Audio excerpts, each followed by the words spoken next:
أعوذ بالله من الشيطان الرجيم بسم الله الرحمن الرحيم الحمد لله رب العالمين الحمد لله رب العالمين السلام عليكم moy ko palon ko jamaat njewe joka sanken jat arabay di fulenga fe april kuna tok dog baki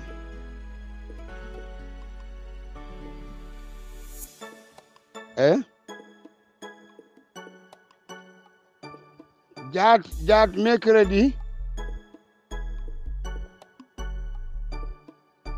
le 7 avril 2021 nge baytula al mahrous a jamaat babil man sa chat ko folo be jo be ka sanken me mukanam molla de mukanam med anfanom e bilela di mukana me makisal njani ngola mire ku jamata wona waye di katka pujulok nje ande wonu dengu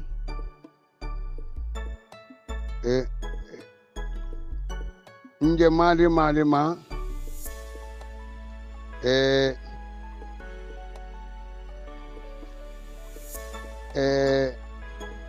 pulmi ngolan ko mañ ano sande fu juumo fola di wana plan yo wala tunu kaaju ku jaat a jamata ammon duniye stonkon si bakires hannu mori nyane lu liwo mu manji wambonde jaay di Gambi di Sénégal wala tunu manja man fu juumo fanko kanum ula fujumo fek so fedu ula teku nene ula ja ko mbawul bu kana o ton jom man jigere muy ku jamata manji kanu duniye kuna ku fiji inje baytula anu jikere nya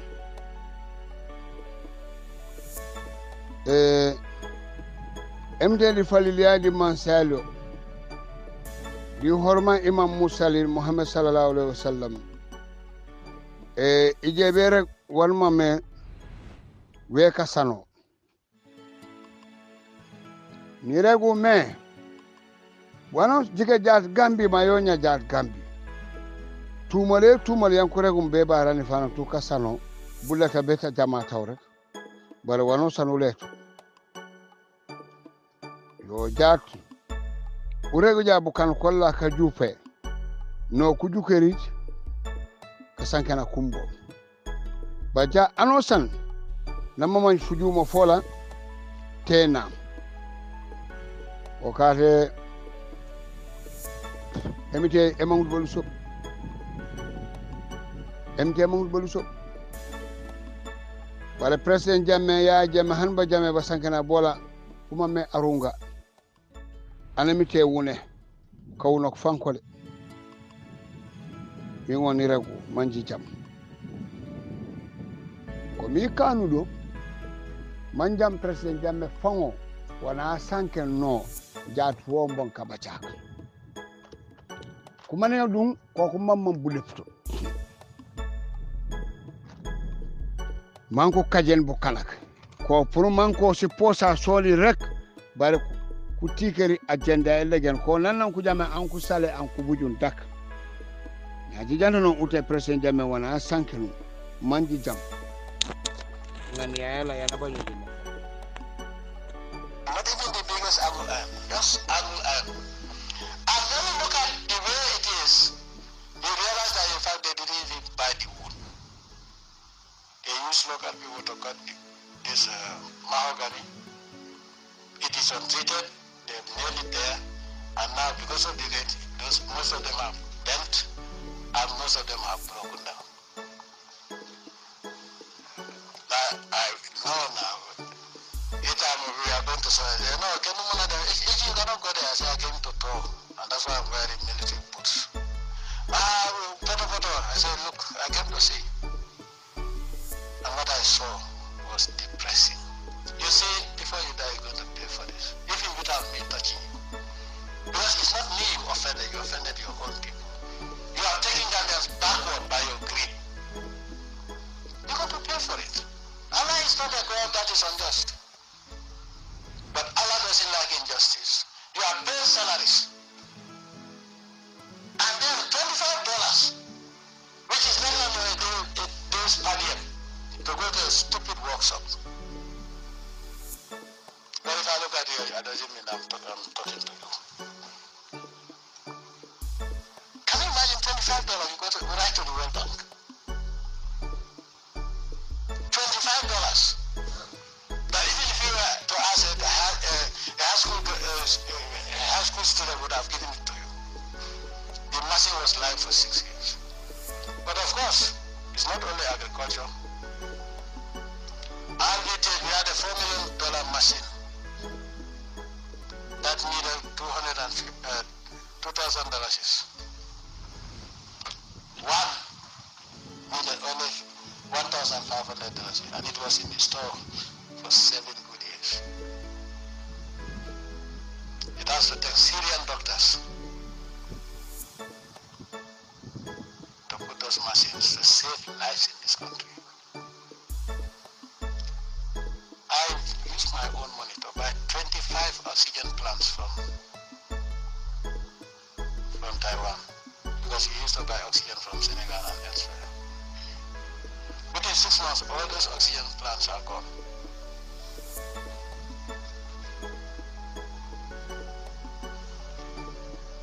Anyway, I've sworn, and I'll set examples. This habit must end today. Otherwise, most of you will regret. Resign if you don't want to serve the Gambian people. All of us are paid to serve the Gambian people. If you cannot deliver, go home. But don't deprive the Gambians of what belongs to them. It's not only agriculture or health or whatever. Wherever you are serving and you are paid. If you think that what you are being paid is not enough, go home. Go and find a better job anywhere. Nobody will touch you. But if you sit around and say, let me enrich myself at the expense of Gambians, you're committing suicide. And I mean it. Because what I'm going to do next is going to shock everybody. Because this is unacceptable. How many people died at the RVTH? Because essential things that were needed for surgery. Dr. Ahmad faced tough time. I told him, look, you don't talk to Gambians. And I don't even want you to get me a list. I told the Secretary General, go and get me a list of all those people in RVTH then. And I will set an example. And that is why we put RVTH directly on the OP. Nobody ever thought that a minister can go to RVTH or Edward Francis Small Hospital for treatment or also checkup. Today you have people from outside our borders coming to Edward Francis Small Hospital for treatment. Don't we have a conscience? Don't we know that there is a living God that is seeing everything that we are doing? Projects that you cannot swindle money out from, you sit on it, you block it. Projects that would have created employment for our brothers and sisters. It's very sad. Enough is enough. And I'm giving it December because I know why. If after 20 years you cannot reform, go home. If you don't want to deliver, go home. We have no business with you. But this practice must end today. Wherever you are,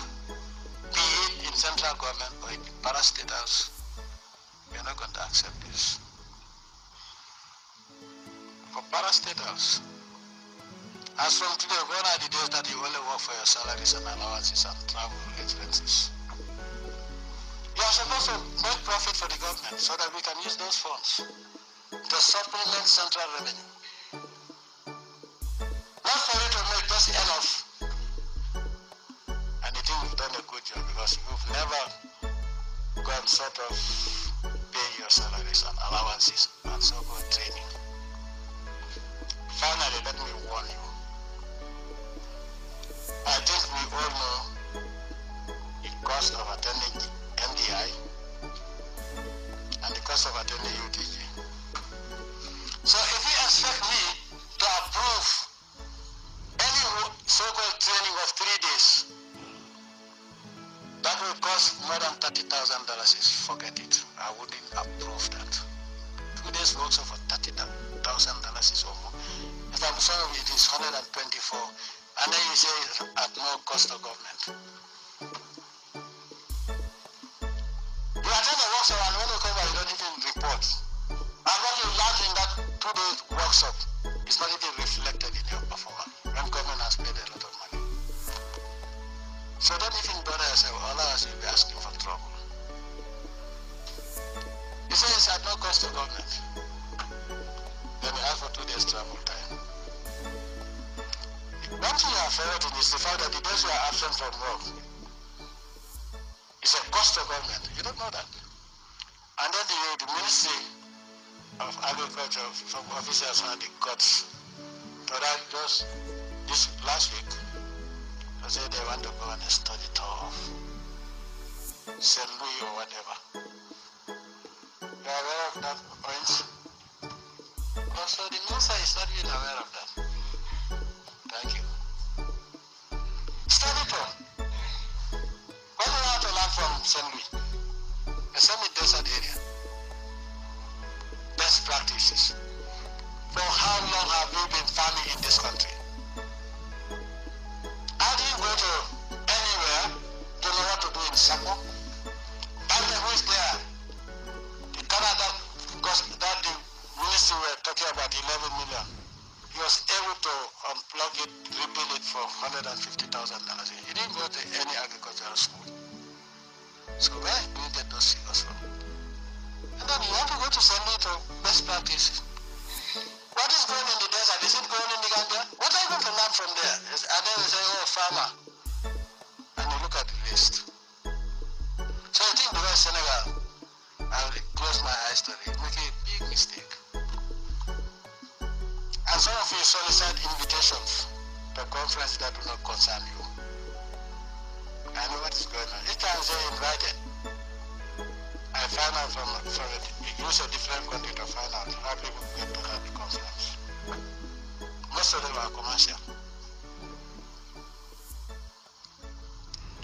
Now, you tell me it's not at no cost, for example, to Gamtel. Yeah, to government. It's at cost of Gamtel. Gamtel is not government owned. It's at no cost to CBG, Central Bank of the Central Government. And Central Bank of the Government belongs to the sky. Or it is going to be taken up by GIA, GRIRA. It's at no cost to government. GRIRA is not government. Oh, they say it is at no cost to government. It's at cost of GGC, Social Security. It's at no cost to government. One, you'll be absent. And then, we all know today that it's not practically possible for you to be on the road for 72 hours unless you are going to planet Mars. And then you tell me that travel time, it will take you 6 days to reach a meeting and then 6 days to come back for 2 days meeting. And that is... Yo, nyaji janjam. Ani fana ka sankena kana sankena ya. Kuma ne ale ko press ko. Gambia na ka kurungok le ko mangyo. Kana man ka jidima mo fom tel bet. Parce que ko man ko kajel yo ko nyasam. Wangu tigene ya je mituka sana ro jaw kam wana sankenya jaw kana ko meduke. ko si posas rek man ko ri hakay yugo cibirem man ko nagu si soli very sad very sad dika ja fam boteni fam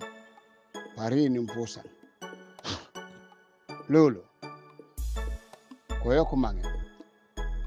ko si posa soli cep bar ko ni seru we kayra mo fam tikara uyoko mange mako kasare bu kanak e mako kuri di interest yali rek bara pour interest mo fam hein parce ku jamata ji kan ku jamata ji kan fam wala kam ka sangana no mo won sankana ndu ku sagare fu feda gono wano sanu sankana wano mame wano manje jabu koke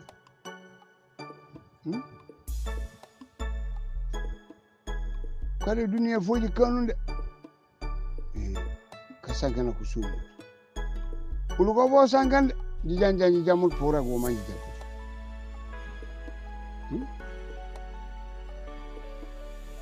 mi gamen muyu ande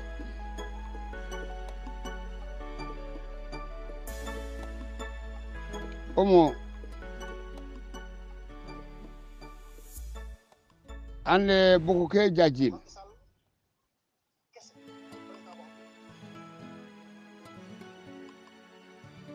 buke enda jajil daga sanken mukana molu manji jam ji jamanja panna faw bandi ngole ni gamenu aw ande modu jase aw e jajil aw muy ku jamata aw modu jase di ansumana sanyang ona majola meja ka pentu moy panji jonji jurengum eyene yalmame ya baro amam eyene fayo kamanen kat anum o bangare ani lala sembo kuno wali wayo sarta wi ka simo moji punyawtu mo sanyang ko ne ande ansumana sanyang ko na penturen nya ande mori jase wa ibite o mankujo ko libu kema Usman Kande Asara Ablay Ba Sara Ba nyanyam akila Sara Ba fanga anyoro mbo maybe kanila mota fe ba wa punyo tude cameraman o purom block o konem Omar Ndiaye ndeka gamenu de enni banji kono bo boji pare di ñosja wolu kanyina kumbo di ñosja di try manjiri be mbaro korke billahi wala ijamba ngoja billahi wala panji jukoro yaje me pa tokolo bajeta bolo mambula e bayi ngapi rambun ko panji jukoro dulan man tanji fi moro muji mama man ku yabbu kana fang mu fanji mama man ku yabbu kana fanji mama yabbu kana anu sane gamenum u ñosara puju panji bula di katan mama yanji fi moro billahi wala talay umana rokada aw vi aw nganswana aw si pole sanu penturena ala mara jumen muja beka pentul fukula ofu aliga ni mbulun banku take muyima be yabu kana jima be yabu kana ngade bere billahi wala ipuru nyaadi muyu mi goro kana ko lu banku mero ma be yabu kana aw sene so kuregu wala ko jama don ko jelum foñi jambu tiyoba di nombo di siene sa anya fulo bon fuye mun ni tamate ni nana kala commentaire ko nake e ko sko di balenke ko ma yakar duniya ko ma wakati ne wala le wajem kamana na kay ajeme wa bono sa wala wan ko tebo ano san pu san wo ma ba mu san bakankir bar pu san wo pure wo set kajo leji jar wa fo ni muyo billahi wallahi kala njara tele ji lok son pona sol mi nga ko golo ki skondo bore mi pare di mor billahi wala panji lok so ko jaba goji man ton di cenon kam man tak api gorum mu kana mon kay goru ja panji bula di kata yal ma yunji pure no ñoo sa jaaji koto bo muy ko jamata ko bi gamenu mo jasi di ansumana mo ji bokandi Usman Kande Asara Ablaye Ba di Saraba di Omar Ndiaye yayi bokari ko manju billahi wala ta ansane gorom billahi funi misa duniye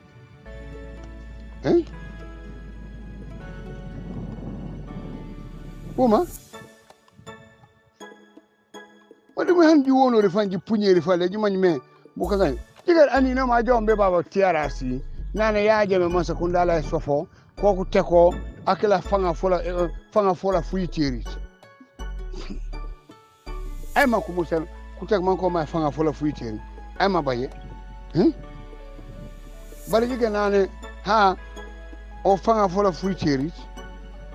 akanta nini yo tuka gajoro pour mo baba sigodis mu wono yo yo tuka gajo pour ma paka ma basigodis won mo mu bajo le malegen jall le malegen kajo yalo ko ku soso me ka komi gajo yonen kayraimbo ko ka sanoro ko ku mangi digal almama mu awala ne nya talending baba talending baba tentam kono kabiro sedi bena kina ma saba na kina jina bisaw mam uba talabun Islamic Institute yanya bundu bonam bere na pala ko wala panone fuji ko panone atama ko la nyore fuji juko wala nya atama ko la batara bure o karamba mu wa wana kana nya mutu pour selay ko na ma on ja wala na njome moro aw kay signale mi de kay aw duwe ya jabi o ko ka tollo ko rek amite on ma abarka mi kan duwe wonu pour ni yom buju kay ba on re me ha aw duwe ya jabi aw de mi de bami ko moku duwe meno o gale ko barkeri utu wana juma ka wala na tu na tibire ne tu kurmo ko sumun awada ni jak bar waaw pour selay na ku jonde ko na awada ne yawme na njome na ya yo chep baraye bi ajo wono san o chep som di kanu famfa demata man jikal ci man mu kana molo mu jugul mo fo mo meja eno ba han ana rek tu fale ji punyo ba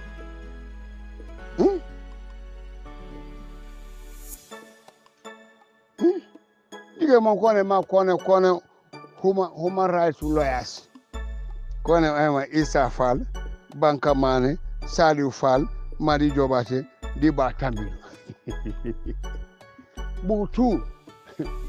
butu le waf Banka Mane amano kapulo bisa Saliou Fall o bala on ibutal on commissioner external aid angaro no $52 million man kon ko kulo ko 2 years from 1985 to 1987 tamambe ya bukana fon man ko ne koku jembe kulo ya koku jembe Isa Fall o me ba fi ndana lo lopitane Dakar fugen ko katino 6 o'clock 6 heures ko katino na pala malon tek le tayto bawe gambe woju maka atako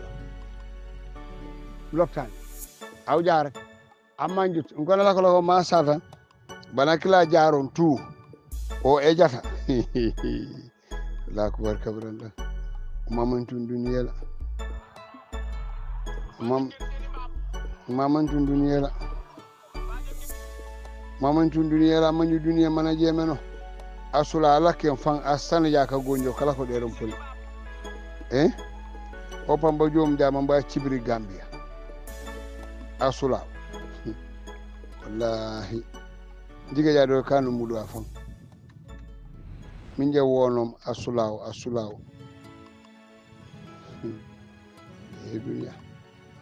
duniya nan kamiko duniya mon tokla men wa duniya wala be ka karan mo karanga ku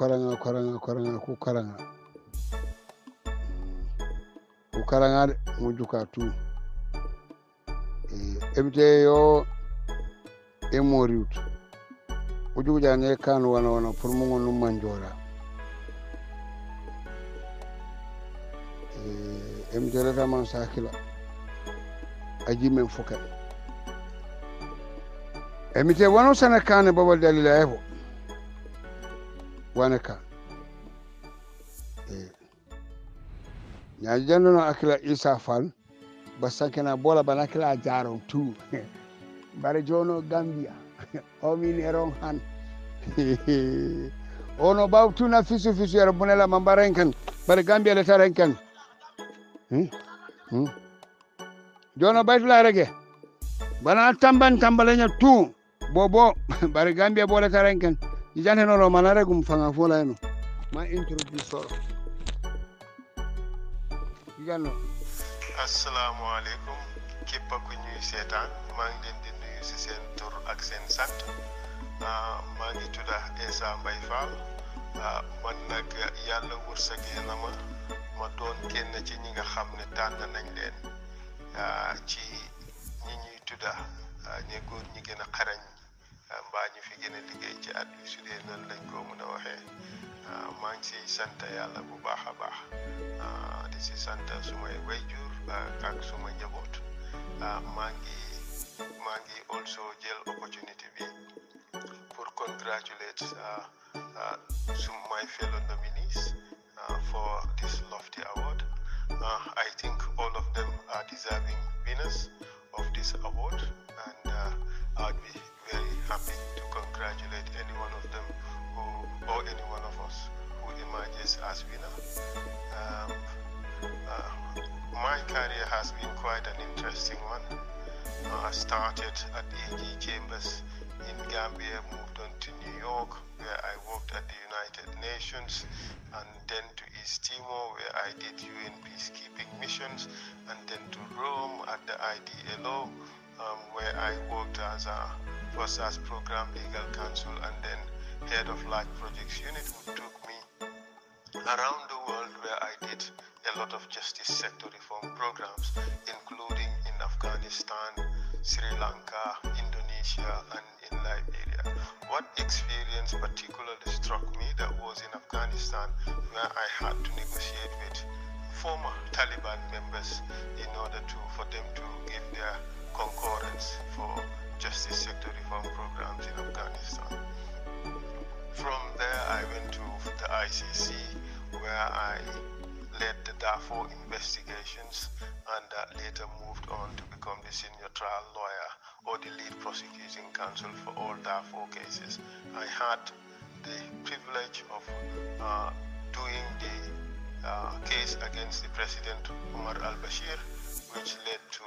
the issuance of a warrant of arrest for the first time in history for a sitting head of state for genocide. Of course, I worked on other cases against top Sudanese military officers. I then decided to resign from the ICC and to pursue other endeavors, and I became a defense counsel working mainly on ICC cases. Again, I was honored and privileged to work on the case of Uhuru Kenyatta with Ambassador Francis Muraura and General Muhammad Hussein Ali, which led to successful defense, and then I moved on to represent the Deputy President of Kenya, Mr. William Ruto, also successfully. Presently, I work on some ICC cases, Saif al-Islam Gaddafi, and also on the residual mechanism for Sierra Leone, on the case of Charles Kankechelo, former president of Liberia. I still do a lot of other pro bono cases. I currently represent the victims of Darfur at the ICC on a pro bono basis, and also the victims of extrajudicial executions in the Philippines. So that aside, I do a little teaching here and there now and again, and I have also the greatest pleasure in serving as lead counsel to the TRRC in my country. I think this is the most important job I have done so far in my career, simply because this deals with issues that are close to my heart, issues that are close to home.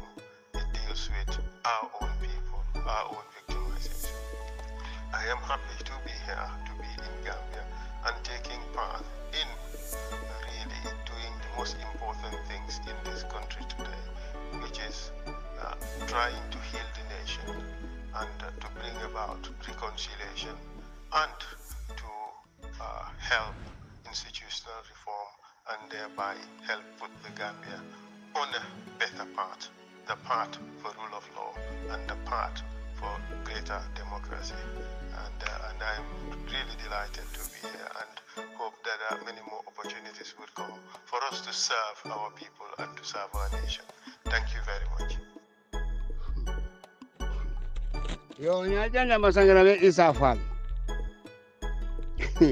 Ono Gambia is in the wrong hand. For nana sanke Montpellier kolobon kolano kuriom. Fugan ko kale no Dakar. Nyanja. Najanya be endai Dakar boko fintenom. Fugan ko kateno 6 o'clock 6 here. Ajukotu wa follow musura mombilom ka musura wata obilom. Lolo. Nyanja. Jijikere endai kwane kobo enda UDP ja kobo mitineli di biro eli manjai nya Abdou Dabo o fonyi na kine on deputy chairman of UDP and the works at MRC Amombo Usenu Dabo, former vice president, a lawyer and currently the secretary general AUDP Usman Boob on CMC regional administrative secretary Lamin J Dabo o Gunjur Nakine kone breaking news kobo kajikara mambo kumbuken a candidate Oliver 2021 dugare jiga hajaru buku jabe ka conduct election Gambia wallahi wani sankene yani manjo sunjadem dele ko conduct election indi Gambia ko manje kasisi ngale mu kumbuluma nya rilorin taringolo na ringolorin ban anonsana jumbe manje personnel pa jam pa cuk Gambia jata yenya mo ma Gambia jat Gambia teñi de Gambia teñi furiyaf teñi fulaka teñi ka fintak teñi ka jatoro teñi ko ñila keb kana ko bu jime muk toujours ko ku jime fam ta fu finta fam problème loptane bebe nu ledo Usman Sonko o kukele pari duole na kankan corona keket corona mama niyo corona mama de mama feran mejo corona mama jiga ya ande fode manjang anya fish market anya birkama acindi Gambia kara same bona tim wana ke 100,000 tenda bona tim ne fo kele ni futu leta Gambia kakato mami politique ko kato wala ta Gambia nyanja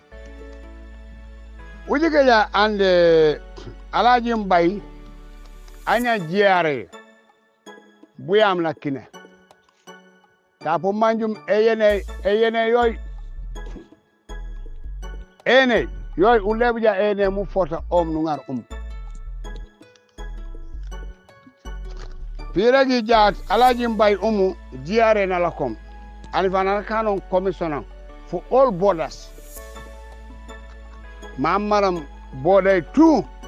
wono so jebe kono kan akila to alifana preno ma kanon deputy director jiare aribenu douane import domaine Gambia tout on in deuxième position bare achamut ya jame wana katandi famille buku kele me wa fonyi ku China because mbay ku sere bare si jike se ku maninga ku yeke jiketa sere lolo ya jame na senon poste na kila na promotion to deputy director jiare nan baro a jawlom nan kon baro na gagné akila pulno baro a pulno baro de lo pela ma teno ma jidumo be ker sering de atio akila kono Ousmane Mbay dona jama neno baro dula kila kolo le na ker sering elo be kila do ene rumum Abibu Baro nana tembe Dakar mala ko do noko boynom ene merum Abibu Baro yanku sacrifice de lo be kila eromo ye Ousmane ma Abibu Baro acetunya akila okonoro Alaji Mbay akila influence enay njujuk enay bogo ande nankula kom Jane Commission akila atio restaurant na ken Sénégal o supply beaucoup foria foli yo bena commission e bande influence sola akila okonoro akila Ousmane akila Alaji Mbay akila ajam aregum Jesus aja testify at the TRC pour mangona kajena ni fana mambaro ngaro ko sakala finance na jamare wu Jesus na jom ensa baji anya deputy IG anya kulebu nyanye basse as commissioner you are majo be police fira go ya jati manji jam ni ona ngarum ma jawna non jobe TRC mu testify mu rek koji be ba ya jame man bi jirim be ba baro man baro la ngani be police man ku seni IG miragu ejole Jesus majam ensa baji uman ko rega Jesus atiom mbarimbo Dakar anyilala le ba odi Ousmane Baji deputy city skutiom mbarimbo Dakar anyilawli bare yole kan le tiregi wanku kanu because ko jakutu pamoli ombo billahi wala pa yahi pumbere bawli do ko man nga kula for bare ko man nga an konem masire bati billahi wal kitab o ma al kiyam ana cikeri batu bobola lolo na jomarium na ngaro ma jaw nano jaw mu jaw sanken tiara se koji be ba ya jame mi jidi be ba baro because of buku ngaro di baro atio sega baro fatba baro na Musa Bajon kane ake gamtel akila Alaji Mbay o chamom wakamam opo ayi so baro nyana nu jawum uja murium ku jawum na jamare gun jiso jabe tiara si ma sanken koji ha ko order tu anifana sene order ko kala ko do wasumi ba yaje mawna green akane wanosan bare ono Jesus me ensa baji arek jamo foma IG ono jenene kasano wana regundi tiara si bajo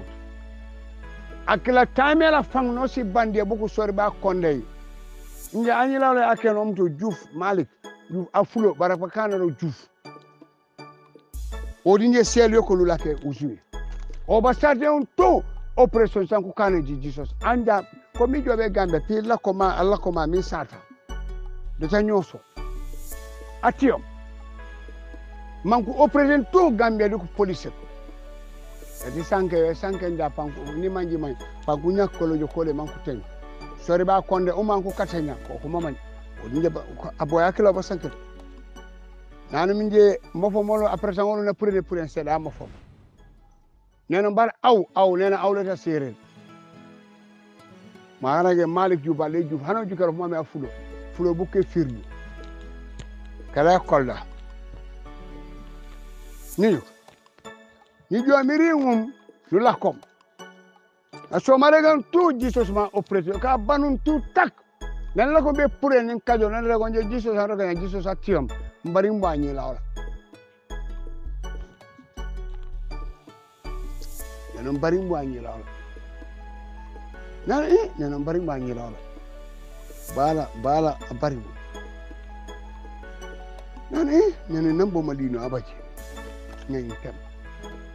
so ja Jesus ala ko yaman Jesus ji chengo ana anku bujum manku tokom binga baba uba all Joshua anku betene a bujo o kade nan ko tebulon be holgam nana jukum abo akla ana bujum abo fokilo na jukum on kulim nan ko tebulon be holgam babdi fode bari na kuli na som abo akla be rek ma buju umana la ko ma ruden ensa baje ajaku Jesus akamana kala ya hota abujo dak bana kanon di butela belenke maja ma betem boba bingam kala watekla o IGP wala ko no amana ko police tout maja ma betem bingam kala juwolo ja josuan ko bi kurangem bingam di e petrol station e elf wujayo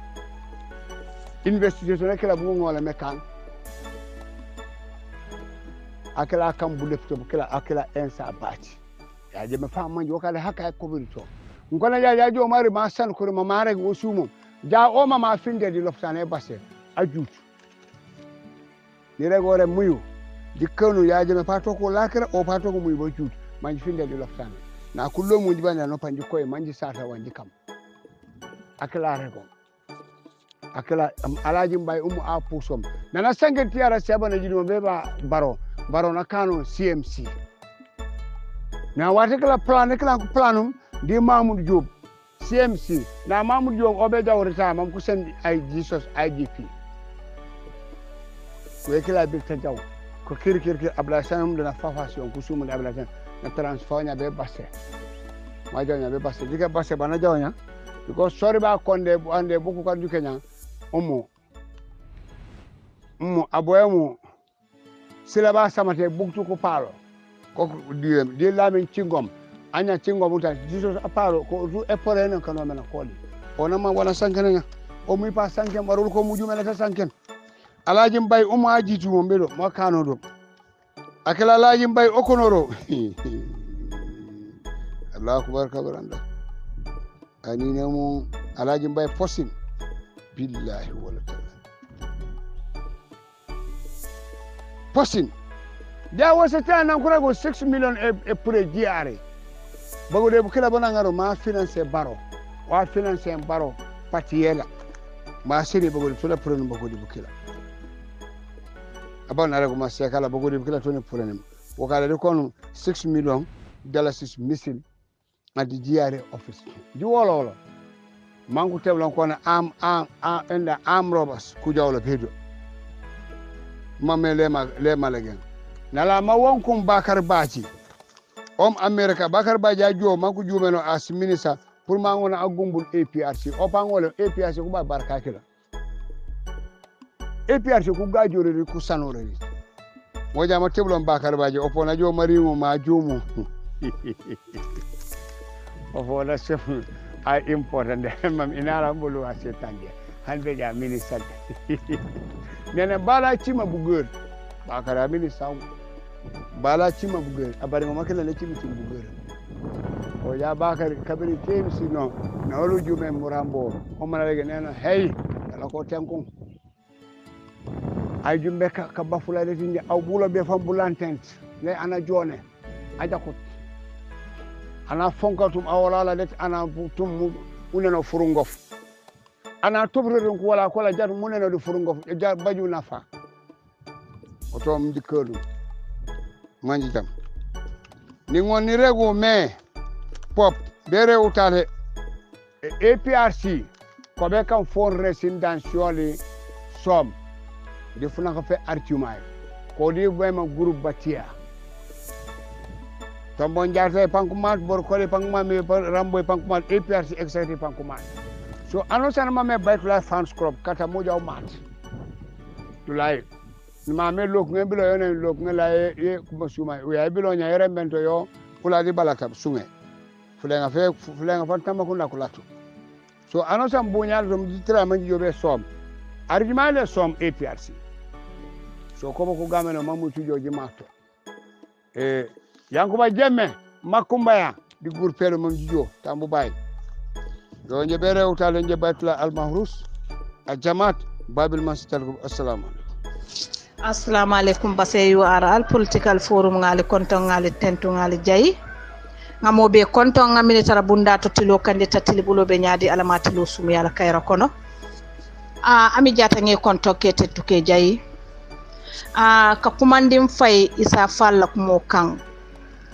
Isa Fall silanne ma baloma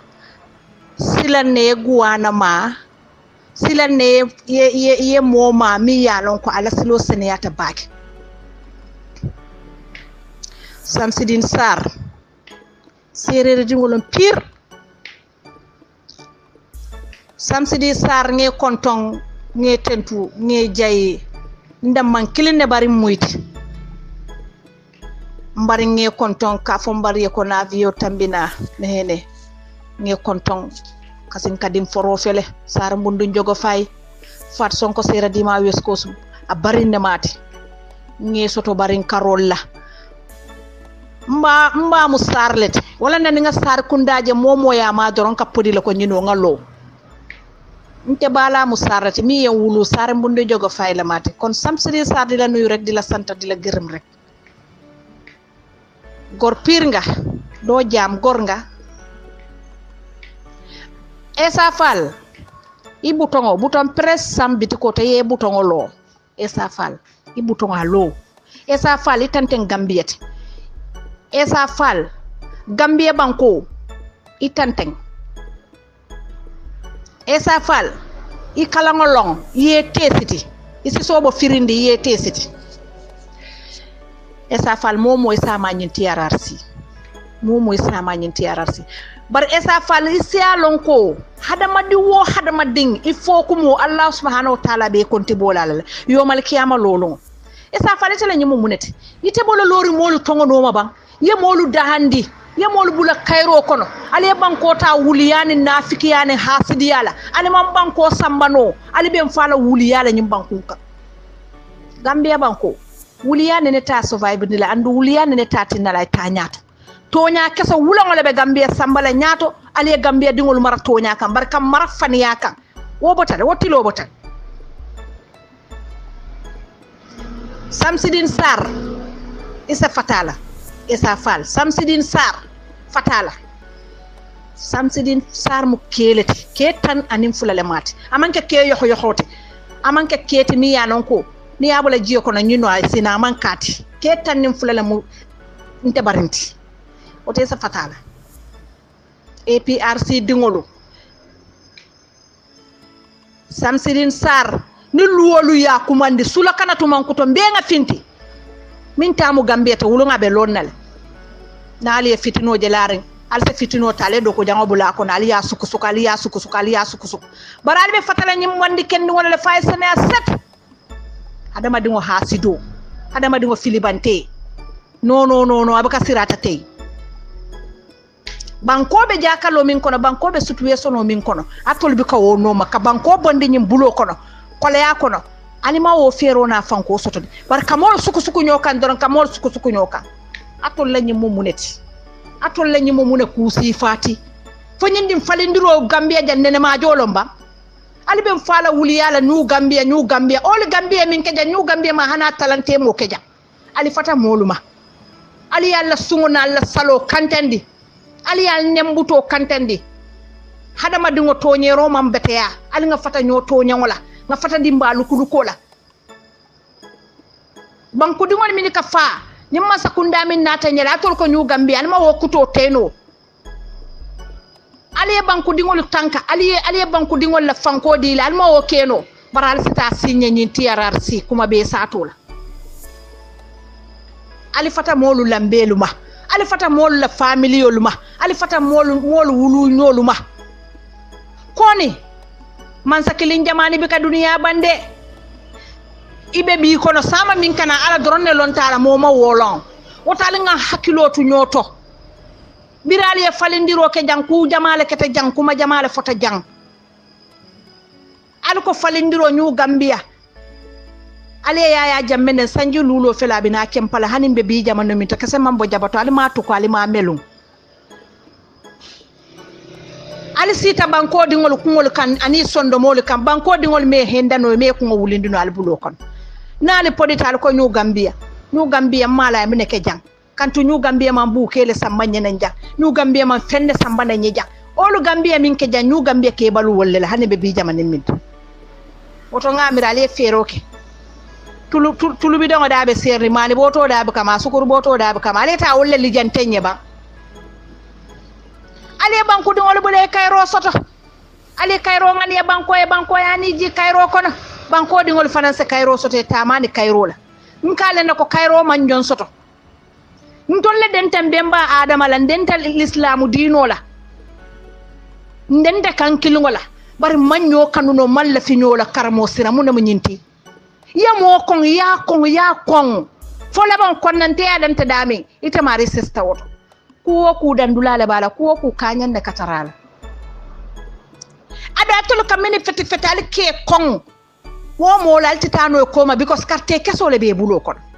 ibe bi kono ka sama ni bo abeti atan ali sama ni bo ba nin do maro wato sita mo sa sama wurano bolo kono yadomo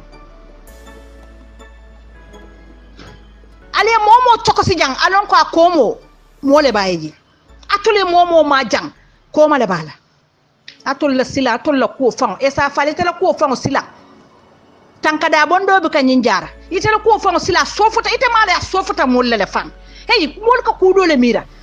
mbe balula nyamin na jata kende abe sabatala no nyamin ndingol be karana no nyamin gambia be buñu bulo min to nyin toro min kono ani nyin halakon to kam mira le be bola no nyin kono nyamin dina kana si ko tenka kamolu lukuluku kuwo ku dandulala katarala fengo feng dandulala nyanta tarala adun tol kon tollem tol damawol tol kom kan fanku mandi muslimol tol kom mu muslime dingolati woto muslime yani sabarole nata muslime yani famma jiyole nata muslime yani tajirintebi kata muslime ya sondo mo ka seneyale yemi ngani e fango ya ngani e doye bulu kondingol fele man timma nin kombe wole tilindi la jambi fano se kemma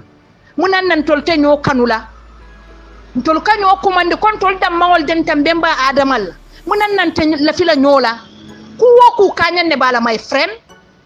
ku dambal takirin sai futata dandule nak idandu futata wol ko sare mbundol lema e kasin kadingol lema e futata dandule alatu koni alatu ngab ke bakilin fakilin ti banko e tanya to banko e kayro soto altol mam banko sambona albe mfala ni toro ni kuma kalan tambe sa to le jam nyina tol la ñu gambia ti ñing wota tol man na man sel ko tol nata nyaadum bo kelo la ko tol kal nata wol banko dingol be falal man kutute no wota al ban haji jarano wot alsem fajam kuma be sa to la APRC dingolu ala mutadama ala mutaji ñin ñu gambe ñun ten fenna fenti ñin ta bolanto lukam ñun natan torol anin kela jibadali fandi ibe moto ñim mali borandila wiwo ñin silankan fo ala la wato long dandula ñanta tarla la ngali konto ngali tento base yuwarar fat sonko sera di ma wesko sujo a'udhu billahi minash shaitani rajim بسم الله الرحمن الرحيم الحمد لله رب العالمين mbadin olu mbadin gambianol mbadin kilifa adol mbadin kilifa dinol gambia banko kan katon fo koyna mbe tonya folal kontonna baytulay mbe jiba kulu kontonna mbe jilanko kontonna prof baji mbe kontonna Mr Maron mbe kontonna baytulay number 2 mbe kontonna Mohamed Bajaga Spain be kontonna kali tentu kali jay anala lonyima ani momo min kadiyamo diaspora Gambia la nyatota anin katonya sabati ndi banko kan ali mo kende alama alal jo mbadingolu mbading Gambianol muna tonya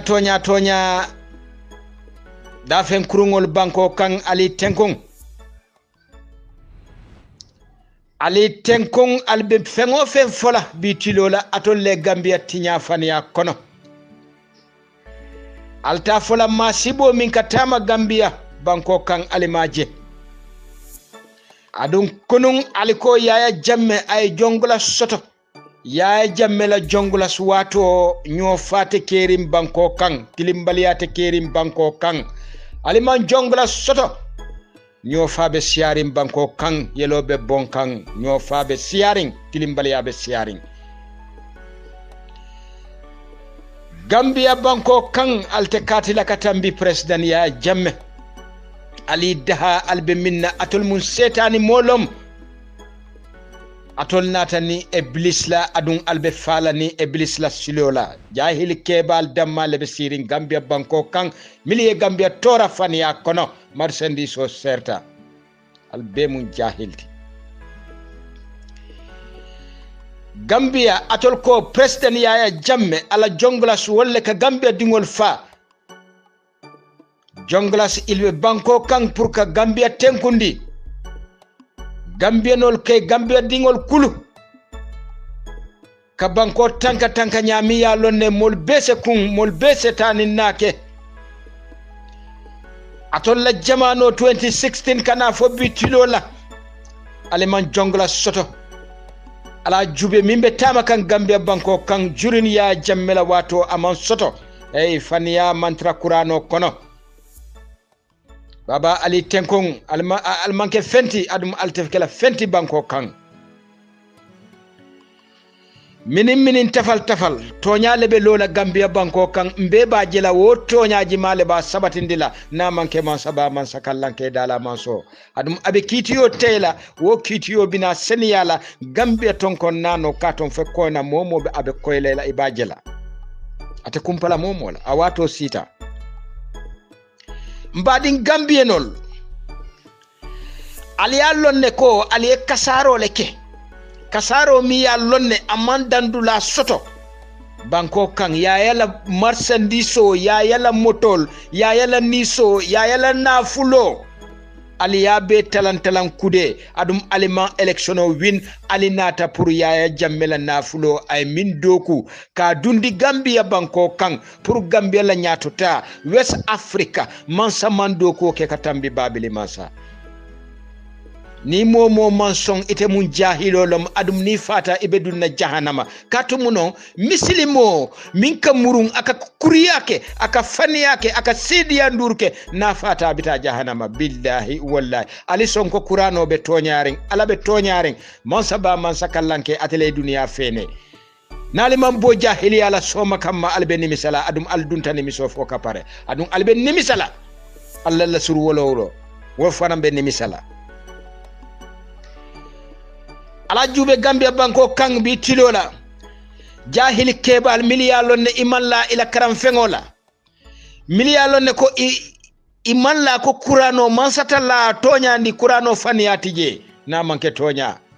baba jahil keba duniya tambita woye Qur'ano tambita woye pour misilime kende mi wuluta senya kono ay Qur'ano muta sutola ka foko nga Qur'ano karang sutola pour Yaya Jammeh akana na dun Gambia banko kan ya hilola di tenkong albe dépense nyinola bare alka dépense o nyini faniya kono Qur'ano man satalla nene man faniya keje aneneta kelaje adun Qur'ano nakaro tije alta Yaya Jammeh la marchandise o tinyala ka Gambia murundi koma ka yelo bon koma ali si sutola alka foko albe Qur'ano karanna pour Yaya Jammeh akana na banko kan albe hamerin pour ay faje a singo akana lo Gambia banko kan hey jahil kebal nyim banko mankal tati ali tenkung nyim banko kulle banko lom adum ajamat itole tam nyim banko la kullo betel bulu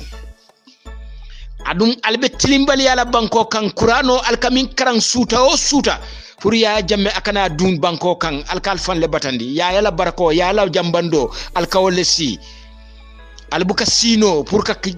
Qur'ano karan suto la pour Yaya Jammeh akana ji nyim bankun kan almalon ko alka Yaya Jammeh le jambandi fo Qur'ano fan yale bije bang fo Qur'ano lafta nakarola bang adum atol ka balu nakarola alka balu ribala alka balu wandi fengola ali jahilima al manke fenti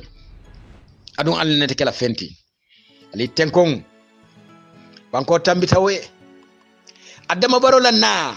albe sontale ko nyimman sa minnata ate Gambia maranola amanke mansati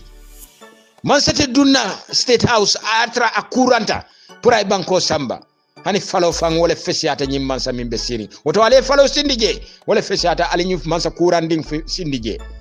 ali jahilima bi aldunta nimiso kono alka foko ha niyatra Yaya Jammeh bijanne nyofa mimbe kerim banko kan alte kela adum atol mo kilingo atol le jahiliyata ka faniyala dawoda Seydi Yandour mi yalo ne amon soto bi ali buka malu katu muno nali nimisata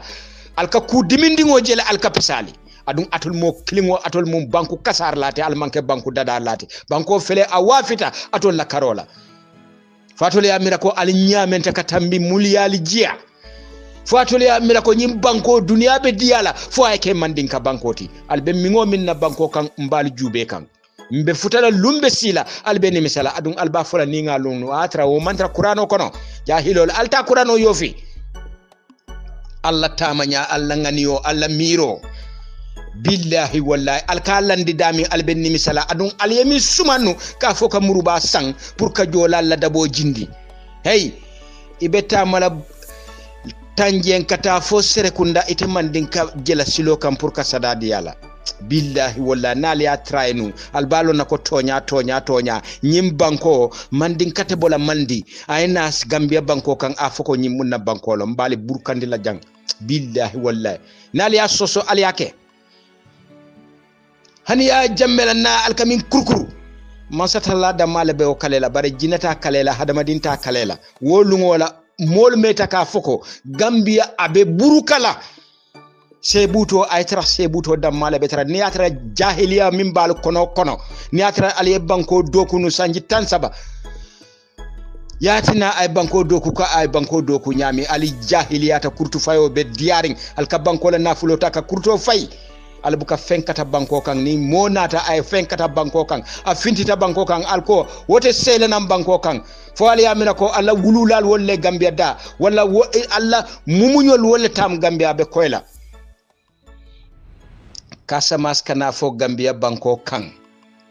siyo si mimbe bola asiyo to kata kadun Kasamas wala kadun Gambi kadun Senegal abuka hame ka jiya fenfena na manke jola siyo